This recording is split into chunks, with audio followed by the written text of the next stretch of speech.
Hi, Michelle Pro. And I'm Perla Maldonado. And y'all have tuned into our podcast, Creating a Meaningful Life. We are so excited today. We have a wonderful guest and a dear friend, Reverend Laurel Geise. Hi, Laurel. Hey, Michelle. Hey, Perla. How are you? Hi. We're great. Before I get started, I want to just tell the listeners how incredibly important Laurel is to me. We've traveled the world together, and I'm delighted that she's here. I'm just going to give you a little bit of her bio, which is Reverend Laurel Geise is an author, an evolutionary educator. Her latest book, The Jesus Seeds, Igniting Your Soul Guided Life, highlights the journey of the soul from awakening to Christ consciousness.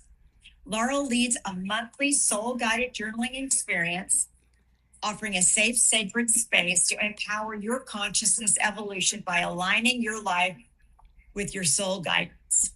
So this is an exciting topic. Well, how did you get into soul journaling? That's a great question. So first of all, I would just like to say I'm really honored, and I feel very privileged to be here with you today. Thank you. I'm delighted you're here. I'm so grateful. And so Perla, great question. So how this all started for me, soul guided journaling, was and this is a little hard to say, but 30 years ago, if you can believe it, in 1995, 30 years ago, my husband died unexpectedly. And I found myself, I was drowning in grief and sadness and despair. And I just couldn't get my head above water. And through a series of synchronistic events, I found myself at the Chopra Center in La Jolla, California, where I actually learned to meditate with Dr. Deepak Chopra. And that changed my world. It helped me to heal physically, emotionally, mentally, spiritually. And it changed my life so much that I actually went back and became a meditation instructor. So I was working in the corporate world during the week, and I was teaching seminars on the weekend. And as I went deeper and deeper into my meditation practice over time, moving into that space of stillness and calmness and peace, I started to get this intuition that I needed to write some things down. So I just started to write some things in a journal. And what came of it was something called soul guided living, which is, I call it a lifestyle. And you can describe it in 3 simple words. I say it's the soul guided living mantra, which is listen, align, act. So listen for your soul guidance, align your life with it, and then act on it. And I love the simplicity of that. Very simple. Listen, align, act. Align and act. And so out of that came soul guided journaling, because I started with my meditation every morning, and then I would actually journal in my soul journal and receive guidance from my soul. What is soul guided journaling different from regular journaling? Yeah. Okay. Well, let me explain soul guided journaling, and then we can compare and contrast. How's that? Okay. So soul guided journaling is a very simple, divinely architected practice to allow you to enhance your natural connection with your soul. So everyone can do this. And the process is as follows. So we go into meditation, and it can be meditation, contemplation, prayer, whatever you use to get to that space of centeredness. And then as you engage in that practice, you're going to move out of it at some point. And at that point, we simply listen with our divine ears. I call it the divine ears. And you might hear a word, or maybe words, maybe a paragraph, maybe music, maybe see colors, images. Doesn't matter what it is. What matters is that you capture it in your soul journal.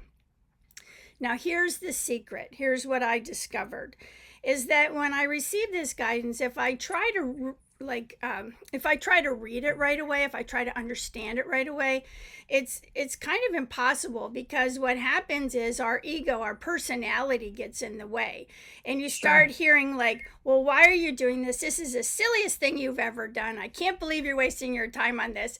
And so we need to move past that talk track that we all have. So how we do that is we put the journal away and we don't read it until the next morning. Now, what happens is when you wake up in the morning, a couple things. Number one, you always have a gift. So I always look at it like it's Christmas morning, because every morning I wake up and I have a message, some guidance from my soul. Then I go into my meditation, and when I come out of the meditation, I journal again and I put it away. And that's the secret. Because by waiting that day, it allows you to actually cognize the wisdom of the soul and the insights and the guidance without the interference of that ego talk track. Does that make sense? The ego, the judgment. Exactly, all that, because we all have it. I still hear it from time to time. But this is the best way to get past that. So you can really bring that wisdom into you and start to live it, right? So, how is this different from, other forms of journaling? Well, typically other forms of journaling, it can be like a diary. I'm keeping track of people, places, things, or maybe it's an emotional release, or, there's a lot of different types of journaling, but this is none of this. Soul-guided journaling is a direct revelatory experience of your soul. It is your soul talking to you through revelation. And it's part of this listen, align, act. So if I listen to the soul guidance, I record it. And I love to record it because what happens is I actually have a record of my heroine's journey, right? I can actually go back and read soul journal entries over time and observe my evolutionary journey. So I always encourage people to go back maybe once a month and read the soul journal, go back once a quarter. And my favorite thing to do is go back and read the whole year at the end of the year. What a magical, mystical experience that is, because you can see your growth. And it's very empowering, right? It's very empowering. Of course. And a lot of times people will say to me, well, I don't know if I want to do that, because it sounds like let's talk about surrender for a minute. Okay. It sounds like surrender. And I personally don't like that word, surrender. I never liked it, never did. So I did some research and I looked into what does the word, where did that come from? What's the etymology? What I discovered is the word surrender comes from the word surrendere, which is a 15th century Middle English word. It's so interesting. And it actually means, so when you think of surrender, you think of giving up, right? You think of giving up. It's not the original definition. The original intent of surrendere was to give back. To give back. So what am I doing? I am giving back control of my life to my soul. I am living my soul's dream, because you're a soul and I'm a soul. And before we were born, our soul mapped out this entire experience for us. Mapped it out, right? So here I am giving control back to the soul so I can live my soul's dream in accordance to what was divinely architected for me before I even came here. So this sounds like a really powerful method. Now, is it the surrender that makes it powerful, or what makes it powerful? I'll tell you what makes it powerful. That's a really good question. It's empowering. And why is it empowering? One of my favorite quotes comes from a series of books called The Life and... what is it? Let's see. I got it right here because I knew I wouldn't say it right. It's The Life and Teaching of the Masters of the Far East. It's a 6-volume set by a gentleman named Baird T. Spalding.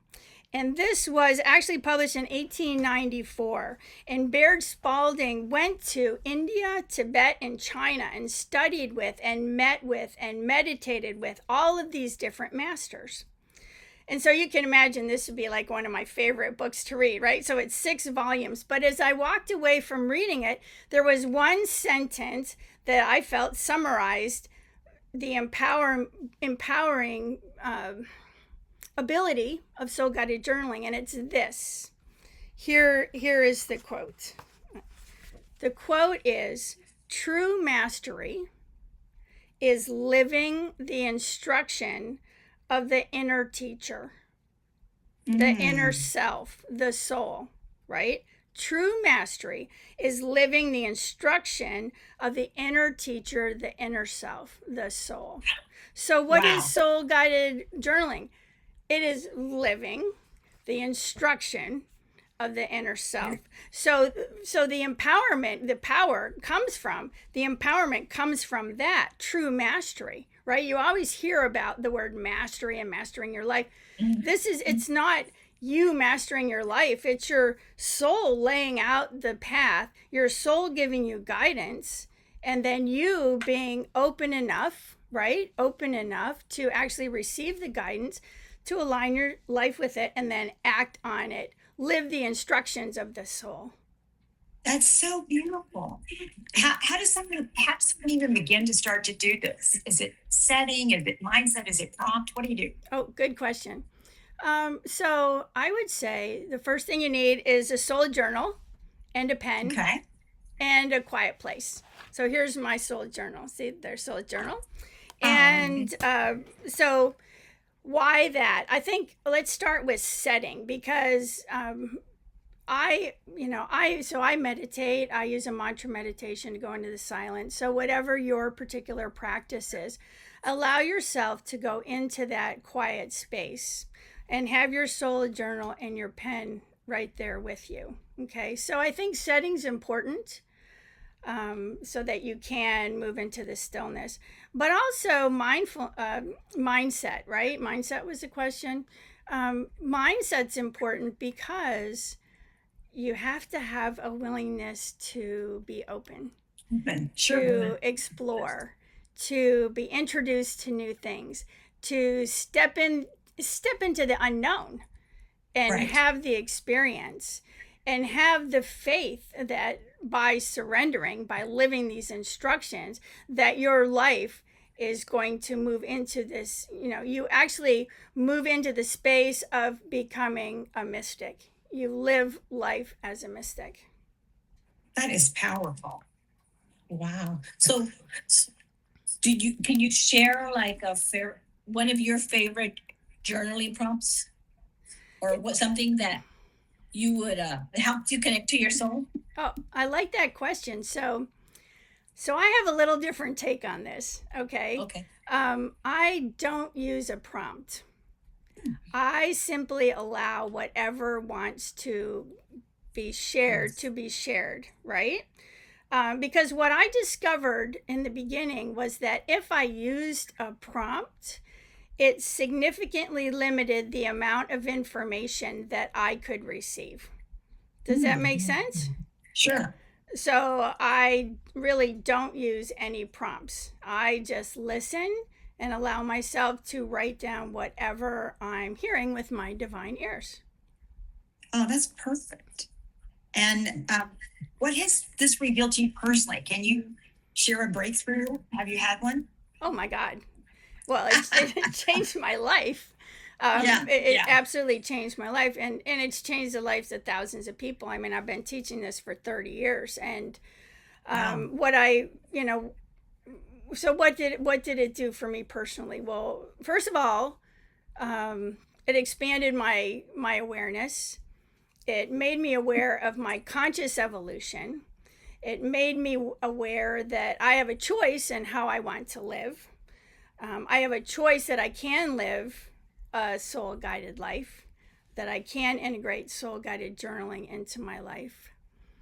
It made me aware of moving into what I would call more witness or observer consciousness. I believe the more that we integrate this practice into our lives, and the more that we move into that space, that energy of the soul, there's actually a shift that occurs. I call it the ego moves to the back seat, and the soul moves and becomes to the front seat and becomes the cosmic chauffeur who's actually guiding you through your life. So for me, that was a huge breakthrough because I was a type A personality, corporate executive, You still are. But still am. So, Well, she travel with her if there's a problem. She's on it. But that it made a big difference in my life. So much so that I decided to actually start teaching it because of the impact it can have. And admittedly, it's not for everyone because not everyone is ready to take the step to actually explore, expanded awareness, expanded states of consciousness, that interconnectivity, that love. Another real significant insight that I've had over time is that with soul guided journaling, I never feel alone. I always feel supported, and I always feel loved. Because people ask me, well, how do you know if you're just making it up or if it's really the soul? Right. And I say, well, because it's loving and it's gentle and it's showing you the way. It is, showing you the way step by step, right? That's beautiful. Yeah. So people that are feeling stuck, like right now, overwhelmed, chaotic. Yeah. How do you encourage them to get started? Well, here's what I would say. I was thinking about this. So let's pretend that you had a best friend, and your best friend had a crystal ball. And in this crystal ball, you could see your whole life path. And your friend wants to share what's in the crystal ball with you. Would you want to listen? Would you want the guidance? Of course. And I think that by receiving that guidance, it helps you to move through your life. So let's say that I believe that your life is divinely architected, right? We're here for experience. You're here to have certain experiences. So there's a certain amount of predetermination to this, right? That there are experiences that are waiting for you. And at the same time, there is free will. So what is that free will? That free will is your choice. Do I wish to have the experience and experience struggle and strife, or do I want to have the experience and experience grace and ease? Struggle and strife, grace and ease. So by the soul communicating with you, by the soul guiding you, we move from that turbulent time. And I know we are living in very turbulent times right now, but it helps you to move from, those very rough waves into a much calmer sea as you're navigating your life. Does that make sense? It's a beautiful way of putting that. Yes. Yeah, absolutely makes sense. Well, this is just incredible, Laurel. People need to know how to find your work and find you. Tell us how we do that. So number one, you can go to my website, so laurelgeise.com, LaurelGeise.com. And there's information there about my book. So the book, The Jesus Seeds, Igniting Your Soul-Guided Life. And there's also a contact me function. And if you're interested, I host a monthly soul-guided journaling experience. So you can just contact me through that, send me your name and email address, and I'll add you to my private invitation list. And in this gathering once a month, we have a group meditation, followed by soul-guided journaling together as a group, which is really helpful because you can leverage that energy of all these souls being together with the same intention. And then we take time to share. Each individual can share or not, depending upon how they're feeling. But most people share because the insights that you have when you go back and read through your soul journal are nothing short of amazing, magical, and mystical, and people love to share. So it's a safe, sacred space. So I invite, if anyone would like to join, that would be great. And then also I would say, buying the book. It's available on Amazon. and also on the website. And in the appendix of the book, there's a whole a summary guidance on how to actually integrate soul guided journaling into your life. Well, this is meaningful work, Yes. Laurel, and we are grateful that you're doing it. And we're honored that you took time out of your busy schedule to be with Very us. interesting. Well, Very interesting. well, thank you for and we look inviting forward to me. having you back. I would love to come back. Yeah, I'm working on a new book, and great. I would love to share that with you when the time comes. That sounds terrific. Taking the Well, next step. until then, thanks y'all for watching. We're honored that you're here. I'm Michelle Plomer. And I'm Perla Maldonado. And if you like this, please like it and share it. And we'll see you next week. Bye. Thanks, Laurel. Bye. Thank you, Bye. Michelle. Thank you, Perla. Love you. Love you.